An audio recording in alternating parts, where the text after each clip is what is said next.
Good evening student, स्वागत है आपका जागृति क्लासेज लर्निंग ऐप पे। और हम पढ़ रहे थे चौथा चैप्टर विद्युत धारिता। अपना जो चौथा चैप्टर चल रहा था वो था विद्युत धारिता।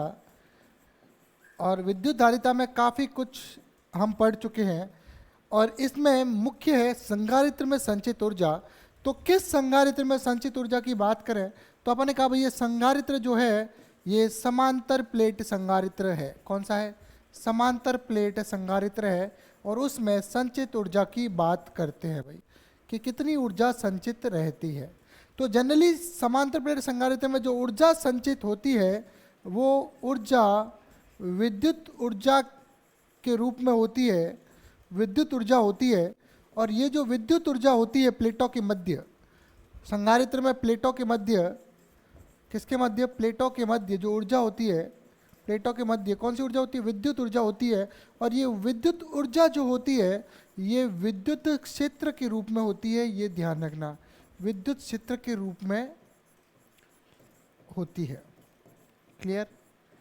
ये जो सवाल है ये सवाल बोर्ड एग्जाम में आया हुआ है। क्लियर भाई यहाँ तक? ठीक है। तो विद्युत क्षेत्र के रूप में ये ऊर्जा होती है।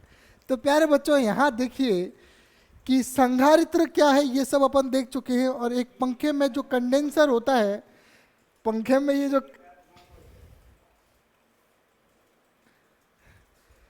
तो विद्युत क्षेत्र के रूप में होती है। तो इसका एक डेरिवेशन देखेंगे कि कैसे आया ये आंसर। तो अपन देखते हैं कि यदि कोई आवेश है तो उससे संबंधित स्थितिज ऊर्जा होगी। उसी प्रकार यदि कोई संधारित्र है और उस पे आवेश है तो उससे संबंधित जो स्थितिज ऊर्जा होगी उससे संबंधित भी स्थितिज ऊर्जा होगी। तो ये स्थितिज ऊर्जा क्या होगी ये अपने को ज्ञात करना है।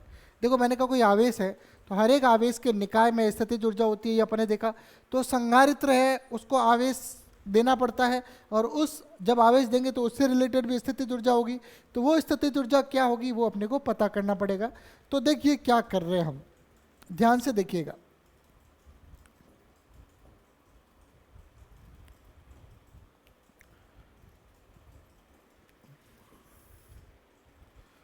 यहां से देखिए ये दो प्लेटें हैं, सुनिएगा ध्यान से, समान आकार की। ये दूसरी स्थिति में फिर से दो प्लेटें हैं और ये तीसरी स्थिति में फिर से दो प्लेटें हैं। ए, बी और सी। ये है प्रारंभिक अवस्था, यह है मध्यावस्था और ये है अंतिम अवस्था। हुआ क्या देखिए, ये दो प्लेटें, एक तथा दो प्लेटें हैं और दोनों प्लेटें कैसी है? अनावेशित है। क्या है? अनावेशित है। ध्यान से देखिएगा कैसी प्लेटें अनावेशित है, दोनों पे आवेश कितना है? 0। अब मैंने क्या किया, इस वाली प्लेट से डी क्यू आवेश निकाला, कितना? प्लस का डी क्यू आवेश निकाला और मैंने क्या किया, इधर भेजना शुरू किया। तो देखो इससे मैंने डी क्यू निकाला और इधर भेजा, बात आ रही समझ में? तो दोनों अनावेशित थी तो शुरू में मुझे कुछ ज़्यादा तकलीफ नहीं हुई। क्लियर? मैंने इधर से निकाल के इधर डी क्यू रख दिया। जैसे मैंने इधर से डी क्यू निकाला, बात आ रही समझ में? मतलब मैंने इलेक्ट्रॉन्स निकाले। क्या निकाले? डी क्यू निकाला, मतलब मैंने निकाले क्या? इलेक्ट्रॉन्स। इलेक्ट्रॉन्स निकाले और इधर भेज दिए। तो ये तो हो गई पॉजिटिव आवेशित और ये हो गई नेगेटिव आवेशित। क्लियर भाई? ऐसे में निकालता गया, बार बार निकाले, सुनिएगा ध्यान से। तो ये तो हो गई पॉजिटिव आवेशित और ये हो गई, ज़्यादा नहीं बना के कुछ पॉजिटिव बनाता हूँ, ये पॉजिटिव आवेशित और ये हो गया नेगेटिव आवेशित। ठीक है। और अंत में फिर भी मैंने इधर से इधर क्या किया, फिर डी क्यू आवेश में रखता गया और अंत में क्या हुआ, जब यहाँ क्यू आवेश था और यहाँ माइनस क्यू आवेश था, सुनिएगा ध्यान से। देखो शुरू में दोनों में 0 आवेश था, दोनों अनावेशित थी। तो इधर से मैंने डी क्यू आवेश उधर रखा, शुरू में कोई तकलीफ नहीं हुई। लेकिन जब एक बार इसके पास डी क्यू आवेश हो गया तो ये हो गई पॉजिटिव आवेश और इसके पास इलेक्ट्रॉन आ गए तो ये हो गई नेगेटिव आवेशित। क्लियर? ध्यान से देखिएगा, इसको अपन डी क्यू आवेश को मैंने इधर से इधर शिफ्ट किया, मतलब इलेक्ट्रॉन्स को शिफ्ट किया। किसको किया? इलेक्ट्रॉन्स को शिफ्ट किया। जब मैंने इलेक्ट्रॉन्स को इधर शिफ्ट किया तो ये तो क्या हो गया पॉजिटिव, और ये क्या हो गई प्लेट नेगेटिव। ठीक है भाई। अब अंत में जब मैं ऐसे रखता गया तो अंत में ये बड़ा क्यू आवेश और ये माइनस बड़ा क्यू आवेश हो गया, और ये जो है अपना संधारित्र जो है, ये संधारित्र अपना तैयार हो गया। क्लियर। तीनों स्थितियां मैंने आपको बता दी, पहली स्थिति, मध्यावस्था और अंतिम अवस्था। तो जब भी अपने को पता है कि अब स्थिति जो देखो, यहाँ से यहाँ आवेश ले जाना, शुरू में तो कार्य जीरो करना पड़ा, लेकिन अब इसमें कुछ आवेश है, इसमें भी कुछ आवेश है। अब यहाँ से मैं इधर आवेश ले जाऊंगा माइनस का, मैं इलेक्ट्रॉन्स ले जाऊंगा, इस पे रखूंगा, तो ये ऑलरेडी माइनस है, नेगेटिव आवेश सीधे कहेगा भाई इलेक्ट्रॉन कहाँ ला रहा है भाई, इलेक्ट्रॉन नहीं चाहिए। क्या नहीं चाहिए? इलेक्ट्रॉन नहीं चाहिए। क्यों नहीं चाहिए? क्योंकि अगर ये नेगेटिव आवेश है तो और इस पर नेगेटिव आवेश रखेंगे तो ये क्या करेगा? प्रतिकर्षण के कारण विरोध करेगा। अगर ये विरोध करेगा तो अपन रुकने वाले हैं क्या? अपन क्या है? बाय एजेंसी है, मनुष्य है, अपन जबरदस्ती आवेश रखेंगे, और जब अपन जबरदस्ती रखेंगे तो अपने को कार्य करना पड़ेगा। क्या करना पड़ेगा? कार्य। अब देखो ये माइनस है, फिर मैं इलेक्ट्रॉन्स DQ मतलब मैं इलेक्ट्रॉन निकाल के यहाँ रख रहा हूँ, ये कहेगा भाई इलेक्ट्रॉन नहीं चाहिए, प्रतिकर्षण करेगा, लेकिन फिर भी अपन जबरदस्ती रखेंगे। तो जबरदस्ती जब अपन रखेंगे तो अपन ने क्या किया? बाह्य कार्य किया। बात है समझ में? और अपनी जगह जब अपन नहीं करेंगे तो कौन करेगा? अपनी जगह बैटरी करेगी। और बैटरी के लिए कौन करेगा? बैटरी के अंदर रासायनिक क्रिया होगी, रासायनिक ऊर्जा विद्युत ऊर्जा में बदलेगी, तब ये रखा जाएगा। बात है समझ में? बैटरी भी चार्ज कौन करता है? अपन ही तो चार्ज करके लाते हैं बाजार से, तो पैसे तो अपने लगे। तो बाह्य एजेंसी है, अपन या अपने द्वारा किया गया कोई भी कार्य किसी भी तरीके से वो सब बाह्य एजेंसी होता है। ठीक है भाई। रखते गए, विरोध किया तो कुछ कार्य करना पड़ा। तो मैंने कहा 2 अनावेशित प्लेटें 1 तथा 2 ली गई है। मध्यावस्था में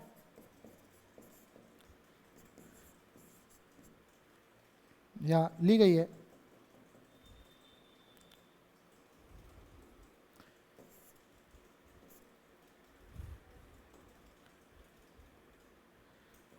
प्लेट 1 से इलेक्ट्रॉन्स को प्लेट 2 पर स्थानांतरित किया जाता है।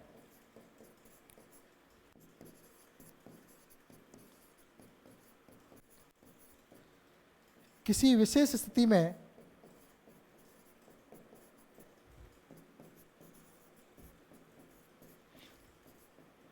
जब प्लेटों पर Q तथा -Q आवेश है,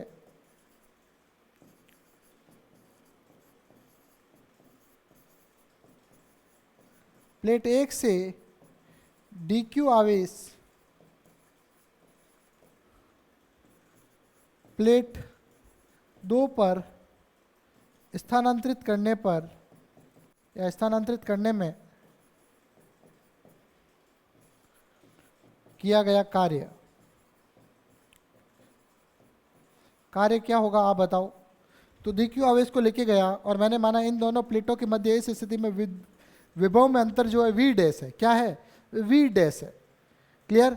देखो ये जब दोनों प्लेटें हैं तो कैपेसिटर पहले से तैयार है, ये एक पूरे कैपेसिटर है, तो इस कैपेसिटर की भी धारिता C है, इस कैपेसिटर की धारिता C है, इस कैपेसिटर की धारिता C है।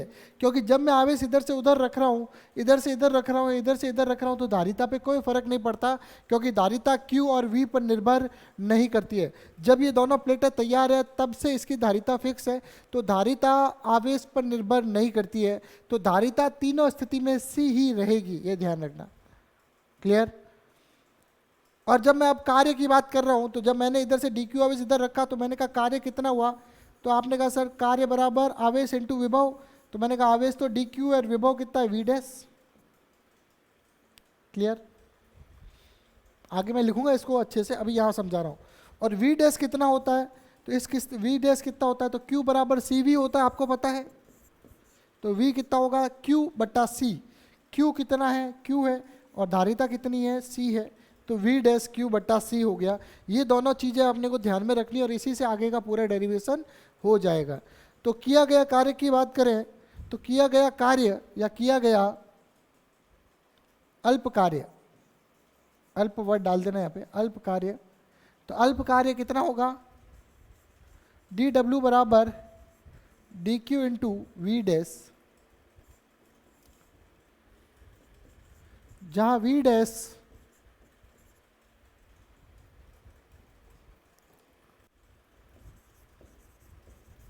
मध्यावस्था में दोनों प्लेटों के मध्य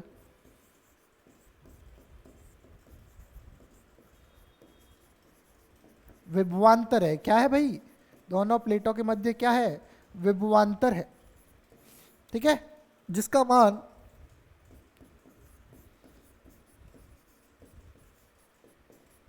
वी डैश बराबर क्या है, क्यू बट्टा सी, आवेश बट्टा उसकी धारिता है।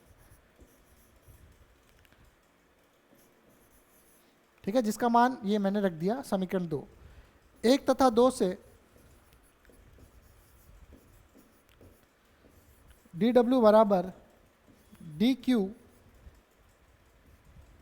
और क्यू बट्टा सी,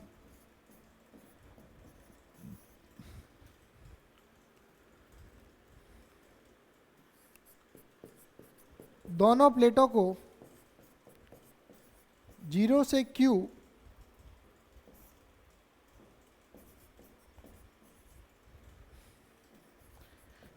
आवेशित करने पर या करने में किया गया कार्य, तो किया गया कार्य, अब बच्चों ध्यान से देखिएगा, किया गया कार्य क्या होगा,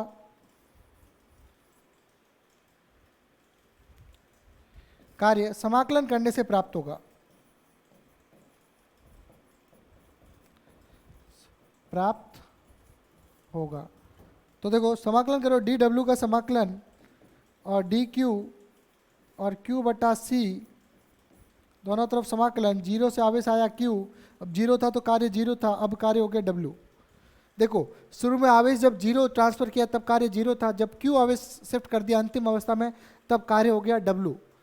अब ध्यान से देखिएगा इधर, W 0 से W बराबर, देखो ध्यान से, C तो नियत है बाहर आ गया, Q डी क्यू की, Q की पावर कितनी है 1, Q डी क्यू का समाकलन होगा, ध्यान से देखना, Q का स्क्वायर बट्टा 2 और लिमिट आ गई 0 से Q, क्योंकि धारिता नियत है। यहाँ लिख सकते हो चूंकि C क्या है, नियत है, धारिता तो पहले से फिक्स है, आकार आकृति पर निर्भर करता है। तो ये 3 हो गया, ये हो गई समीकरण 4 और ये हो गई समीकरण 5। यहाँ तक बच्चों समझ में आया होगा। समाकलन जो होता है वो क्या होता है, किसी का भी समाकलन करेंगे तो आपको समाकलन का नियम पता होना चाहिए कि अगर x की घात n का समाकलन होता है तो क्या हो जाएगा, x घात n प्लस 1 बट्टा n प्लस 1, ये समाकलन का एक नियम होता है। ठीक है, तो यहाँ क्या है, q की घात 1 थी तो q की घात 1 में 1 जोड़ा तो क्या होगी, q की घात कितनी हो गई 2, ये डैश नहीं है, ये क्या है 1, q की घात 1 अपॉन c था तो q की घात कितनी हो गई 2 हो गई, और c तो बाहर आ गया था 1 अपॉन c, तो q की घात 2 बटा 2 और 0 से q तक समाकलन। अब करिए, ऊपर की लिमिट डालिए, ऊपर की लिमिट w माइनस 0 1 बाय सी, छोटे q की जगह बड़ा q बटा 2 माइनस 0 का स्क्वायर बटा 2, तो ये हो जाएगा w बराबर 1 या q स्क्वायर बटा 2c, ये 5, ये 6 और ये 7। क्लियर, q बराबर cv रखने पर, तो q बराबर cv रख लो। क्लियर, एक बार q का मान रख दो, एक बार c का मान रख दो, तो q बराबर cv रखने पर, या एक मिनट रुको, इसको थोड़ा कन्वर्ट करते हैं।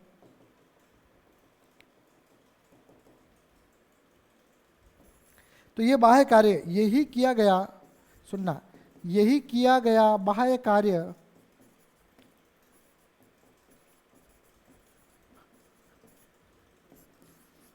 प्लेटों के मध्य स्थितिज ऊर्जा के रूप में संचित हो जाता है। और आपको पता है स्थितिज ऊर्जा हमेशा बाह्य कार्य से होती है, तो ये भी बाह्य कार्य था, तो संचित होता है। क्लियर? अर्थात U बराबर क्यू स्क्वायर बटा 2C। क्लियर? U आ गया क्यू स्क्वायर बटा 2C मेन फॉर्मूला। यहाँ तक किसी को तकलीफ है तो बताएं भाई। मेन फॉर्मूला आ गया U बराबर क्यू स्क्वायर अपॉन 2C। अपन अगला ऐड करते हैं, एक बार Q का मान रखते हैं समीकरण 8 में। Q बराबर CV रखने पर U बराबर क्यू स्क्वायर बटा 2C था, C स्क्वायर V स्क्वायर बटा 2C, C से C कटा तो U हो गया हाफ CV स्क्वायर, तो ये हो गया 9। समीकरण 8 में C बराबर Q बराबर CV होता है, तो C बराबर क्या हो, Q बटा V रखने पर, ये याद रहना चाहिए Q बराबर CV, ये बार बार काम आता ध्यान रखना। तो C बराबर Q बटा V रखने पर तो अपन ने रखा, तो U बराबर हाफ Q स्क्वायर बटा C था और C की जगह क्या रख दिया Q बटा V। Q से Q काटा तो U बराबर कितना हो जाएगा, हाफ QV।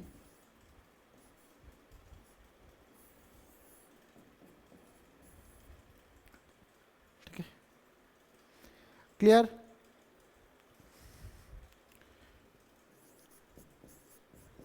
बैटरी द्वारा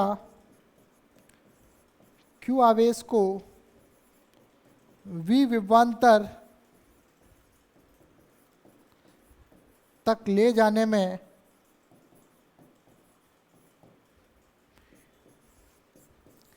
किया गया कार्य कितना होता है, W डैश बराबर Q इंटू V। ठीक है, मतलब संधारित्र में संचित ऊर्जा तो कितना हाफ QV है, और बैटरी द्वारा Q आवेश को V विभवांतर तक Q आवेश को V विभवांतर तक ले जाने में जो कार्य करना पड़ता है वो होता है QV। समीकरण 10 व 11 से स्पष्ट है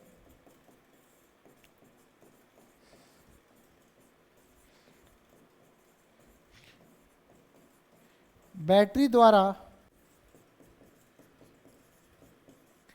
किए गए कार्य QV में से सिर्फ हाफ QV ही संधारित्र की प्लेटों के मध्य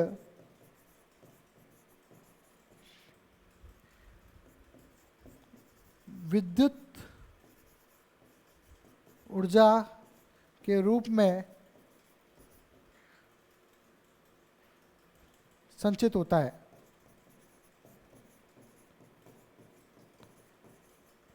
शेष 1/2 QV ऊर्जा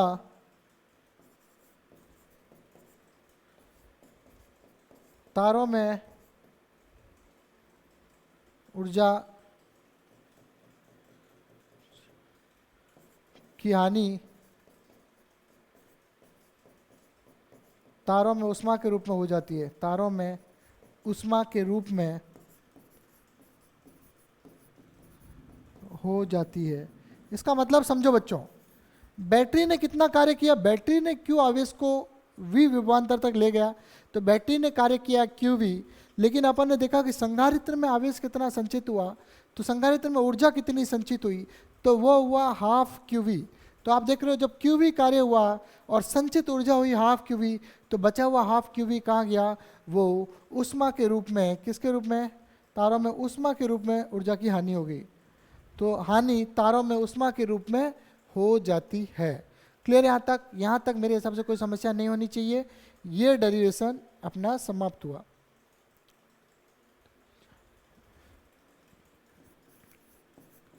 प्लेटों के मध्य विद्युत ऊर्जा विद्युत क्षेत्र के रूप में संचित रहती है, विद्युत क्षेत्र के रूप में संचित रहती है। क्लियर? यहां तक कंप्लीट है भाई। अब देख लो भाई इसको, फिर बढ़ते हैं आगे, फिर पढ़ते हैं ऊर्जा घनत्व। इसी से रिलेट करेंगे तो अपन करेंगे ऊर्जा घनत्व, या अगला टॉपिक लेंगे विद्युत क्षेत्र व ऊर्जा घनत्व। ठीक है भाई, संचित रहती है, यहां तक हो गया भाई।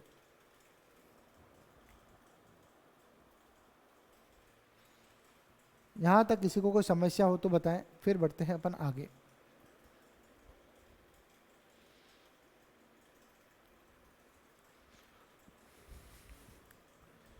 अगला टॉपिक है ऊर्जा घनत्व, इसी के अंदर ही है, इसी टॉपिक का है ऊर्जा घनत्व।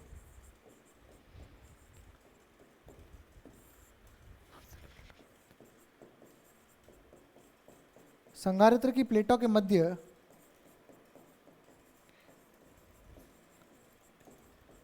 एकांक आयतन में संचित ऊर्जा, संधारित्र की प्लेटों के मध्य एकांक आयतन में संचित ऊर्जा को ऊर्जा घनत्व कहते हैं। को क्या कहते हैं? ऊर्जा घनत्व कहते हैं। एकांक आयतन में संचित ऊर्जा को ऊर्जा घनत्व कहते हैं। अब देखो द्रव्यमान घनत्व क्या होता है, इधर देखिए द्रव्यमान घनत्व क्या होता है, D बराबर द्रव्यमान बट्टा आयतन, ये होता है द्रव्यमान घनत्व। वैसे ऊर्जा घनत्व क्या हो जाएगा, ध्यान से देखिएगा, ऊर्जा घनत्व क्या होता है, ऊर्जा बट्टा आयतन, ये हो जाएगा छोटा u ऊर्जा घनत्व। ध्यान से देखिए, द्रव्यमान घनत्व क्या होता है, द्रव्यमान बट्टा आयतन, तो ऊर्जा घनत्व क्या होता है, ऊर्जा बट्टा आयतन। इससे पूर्व में अपन ऊर्जा का सूत्र निकाल चुके हैं। देखो इससे पूर्व ऊर्जा के जो ऊर्जा का सूत्र निकाल चुके हैं, और अपने देखा दोनों प्लेटों के मध्य जो ऊर्जा कितनी है वो अपने को पता चल गया। अब दोनों प्लेटों के मध्य एक आयतन कवर होता है। आपने देखा होगा दोनों प्लेटों के मध्य एक घनाभ जैसी आकृति बनेगी। कैसी बनेगी? जैसे मान के चलो ये जो जिस रूम में मैं खड़ा हूँ, इसकी एक दीवार और एक दीवार, दो प्लेटें हैं, तो इसके बीच में अगर विद्युत क्षेत्र इधर से इधर जा रहा है तो ये एक आयतन में है। तो इसके एकांक आयतन में जो ऊर्जा होगी उसे कहेंगे ऊर्जा घनत्व। तो एकांक आयतन की ऊर्जा निकालने के लिए, तो चूंकि हम जानते हैं,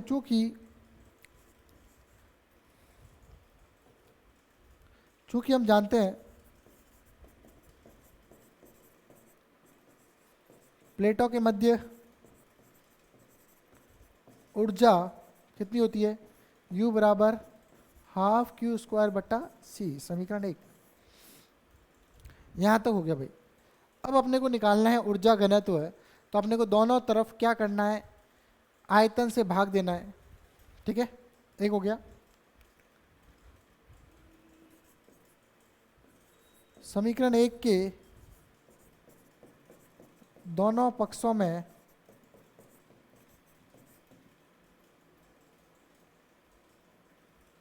इसको हटा दे। ठीक है, ऊर्जा घनत्व की परिभाषा से, ऊर्जा घनत्व की परिभाषा से U बराबर बड़ा U बट्टा V, समीकरण 2। ठीक है, एक क्षेत्रफल व D दूरी पर स्थित प्लेटों के मध्य आयतन, प्लेटों के मध्य आयतन, आयतन V बराबर कितना हो जाएगा, AD। देखिए ध्यान से, ये प्लेट है, इनके बीच की दूरी कितनी है, प्लेटों के बीच की दूरी D है, और इसका एरिया अगर A है तो वॉल्यूम कितना होगा, AD होगा। वॉल्यूम कितना होगा, AD होगा। क्लियर? प्लेटों का एरिया अगर A है और बीच की दूरी, अगर प्लेटों के बीच की दूरी D है, पूरे डेरिवेशन में प्लेटों के बीच की दूरी अगर D ही है और एरिया A ही है, ध्यान रखना। ठीक है, तो इसको अपन आगे देखें तो एरिया हो गया, जो वॉल्यूम हो गया वो क्या होता है, क्षेत्रफल इंटू दूरी। क्षेत्रफल इंटू क्या हो गया, दूरी हो गया, ये ध्यान रखना। D क्या है, प्लेटों के मध्य की दूरी, A है क्षेत्रफल, ये अपने को पहले से पता है। तो समीकरण 1 व 3 से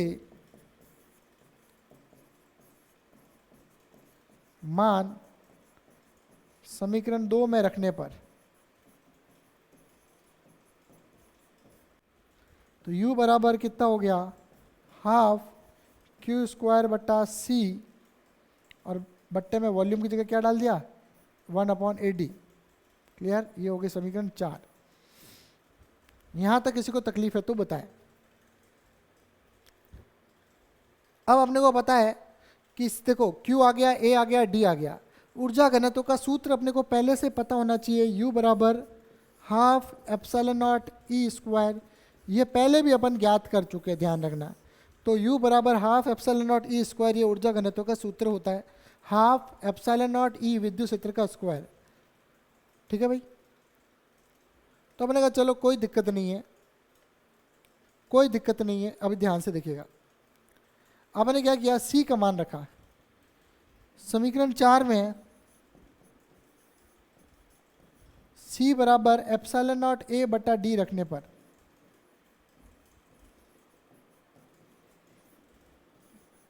यू बराबर हाफ क्यू स्क्वायर बटा ए डी, और इसका मान रखा तो कितना आया, एप्सिलॉन नॉट ए बटा डी। डी से डी हो गया समाप्त, ये हो गया समीकरण 5। क्लियर, डी से डी हो गया समाप्त, ए हो गया 2 बार और बचा एप्सिलॉन नॉट। क्लियर, अब आपको पता है समीकरण 5 में, ध्यान से देखना, समीकरण 5 में Q बराबर सिग्मा ए रखने पर, Q रखने पर तो आपको पता है कि सिग्मा बराबर Q बटा ए होता है। तो Q बराबर कितना हुआ, सिग्मा ए। तो रखो भाई, तो U बराबर हाफ सिग्मा स्क्वायर ए स्क्वायर, Q स्क्वायर था, Q का स्क्वायर है ना, तो Q बराबर सिग्मा ए है, तो sigma square A square, A epsilon not a, नीचे 2 बार ए है, तो ये ए से ए तो कट गया। मैं कलर चेंज करता हूँ ताकि आपको दिक्कत नहीं हो। 2 ए है, ये कट गया। ठीक है, अब आपको ई चाहिए, ई है नहीं, तो मैंने क्या किया, सुनिएगा ध्यान से, मैंने ऊपर नीचे एप्सिलॉन नॉट से गुणा कर दिया। तो अब क्या हुआ, ध्यान से देखिए, यू बराबर हाफ सिग्मा का स्क्वायर और नीचे हो गया एप्सिलॉन नॉट का square into epsilon not. 2 epsilon not नीचे आ गए, और आपको पता है सिग्मा बट्टा एप्सिलॉन नॉट कितना होता है, सिग्मा बट्टा एप्सिलॉन नॉट ई होता है। कितना होता है, ई होता है। भाई अपने को पहले से पता है कि चालक प्लेटों के मध्य विद्युत क्षेत्र या संधारित्र के मध्य विद्युत क्षेत्र कितना होता है, सिग्मा बट्टा एप्सिलॉन नॉट। तो अपन आगे करेंगे, चूंकि हम जानते हैं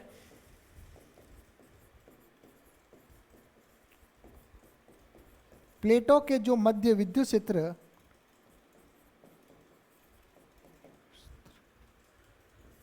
ई बराबर सिग्मा बट्टा एप्सिलॉन नॉट होता है,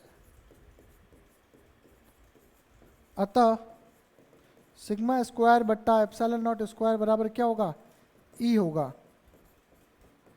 तो अब जो यू आ जाएगा वो कितना आ जाएगा, हाफ, और ये आ जाएगा ई स्क्वायर, और ये आ जाएगा एप्सिलॉन नॉट। तो अपना जो आंसर था, समीकरण कितनी थी लास्ट, 5, 5 के बाद ये कर दिया अपन ने 6, ये कर दिया अपन ने 7, और ये कर दिया अपन ने 8, और यही ऊर्जा घनत्व का अभिष्ट सूत्र है।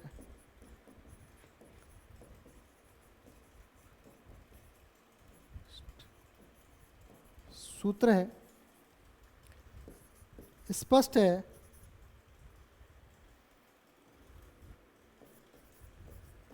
कि ऊर्जा घनत्व जो है समानुपाती विद्युत क्षेत्र का स्क्वायर होता है। ठीक है, यहाँ तक हो गया भाई। जो ऊर्जा घनत्व है वह विद्युत क्षेत्र के क्या होता है भाई, विद्युत क्षेत्र के वर्ग के समानुपाती होता है। यहाँ तक अपना ऊर्जा घनत्व का डेरिवेशन समाप्त हुआ। एक बार ध्यान से पीछे का पूरा पोर्शन देख लीजिए, बहुत ही इंपॉर्टेंट डेरिवेशन है भाई, बहुत ही इंपॉर्टेंट डेरिवेशन है, इसको आप ध्यान से देखिए भाई। ऊर्जा घनत्व ये पेपर में आया हुआ है। जनरली 1 मार्क्स का सूत्र लिखने के लिए सवाल आता है, जनरली सूत्र लिखने के लिए सवाल आता है, लेकिन डेरिवेशन में आप देखिए कि क्या किया है, और इसको करने के बहुत सारे तरीके हैं। आपको कोई डरने की ज़रूरत नहीं है, कोई कंफ्यूज होने की ज़रूरत नहीं है। पहले जो सूत्र अपन ने यहाँ पे निकाला था उसी से अपन ने सब कुछ कैलकुलेट कर दिया। u बराबर हाफ क्यू स्क्वायर बटा सी।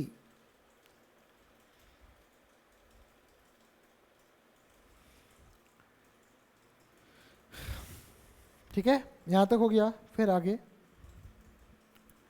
इसको करने का जो ट्रिक है, ट्रिक विधि से अगर इसको करना चाहें या शॉर्ट विधि से करना चाहें तो कैसे होगा।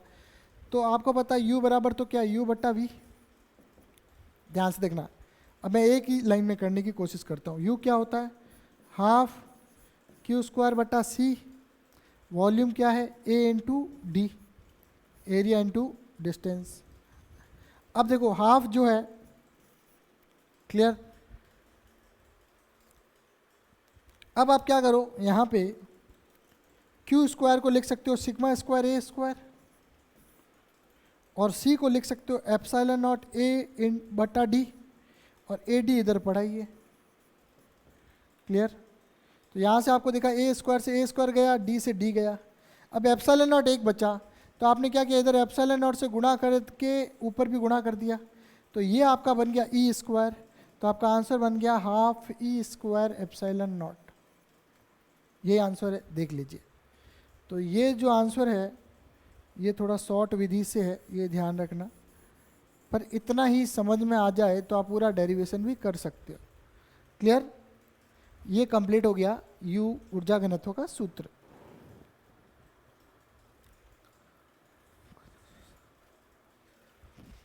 क्लियर भाई यहाँ तक। अब बढ़ते हैं आगे।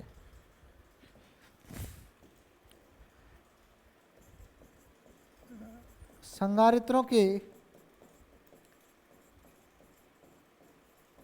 संयोजन में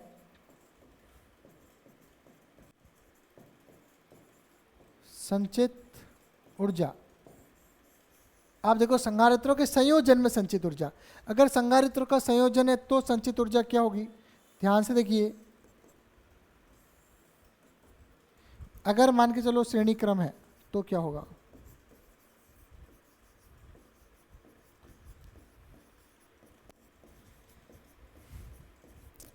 और दूसरा है समांतर क्रम संयोजन में। पेपर में आने लायक तो इतना इंपॉर्टेंट नहीं लगता मुझे, फिर भी अपन देखते हैं। श्रेणी क्रम संयोजन का सूत्र क्या होता है, सी सीरीज का सूत्र होता है 1/C1। अगर n संधारित्र है तो 1/C2 1/Cn। यहाँ लिख देता हूँ, यदि n संधारित्र C1 C2 dash dash dash Cn हो तो क्या हो जाएगा, श्रेणी क्रम का सूत्र ये हो जाएगा। ठीक है भाई।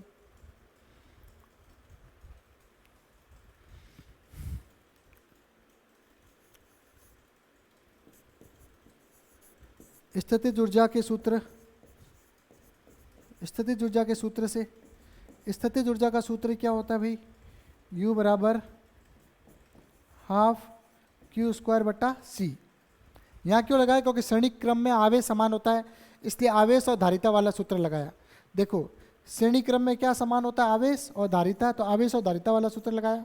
समांतर क्रम में क्या समान होता है, विभव, तो विभव और धारिता वाला सूत्र लगाएंगे। ध्यान से रखना क्या किया, समांतर क्रम में मैंने बताया था आपको विभवांतर समान होता है, तो विभवांतर या विभव और धारिता का सूत्र लगाएंगे। श्रेणी क्रम में क्यू और सी का सूत्र लगाएंगे, ये आपको ध्यान रखना है। क्लियर। ये समीकरण 1 हो गई, ये समीकरण 2 हो गई, और ये क्या आ जाएगा, सी एस आ जाएगा। टोटल सी एस है ना। तो कुल ऊर्जा, स्थितिज ऊर्जा के सूत्र से कुल ऊर्जा कितनी होगी, तो U बराबर हाफ क्यू स्क्वायर बटा सी एस। समीकरण 1 व 2 से क्या करेंगे, U बराबर हाफ क्यू स्क्वायर और 1/CS का मान ये रख देंगे 1/C1 1/C2 dash dash dash 1/Cn, और ये सबको दे देंगे तो ये हो जाएगा U बराबर क्यू स्क्वायर बटा 2C1 क्यू स्क्वायर बटा 2C2 dash dash dash Q square बटा 2Cn।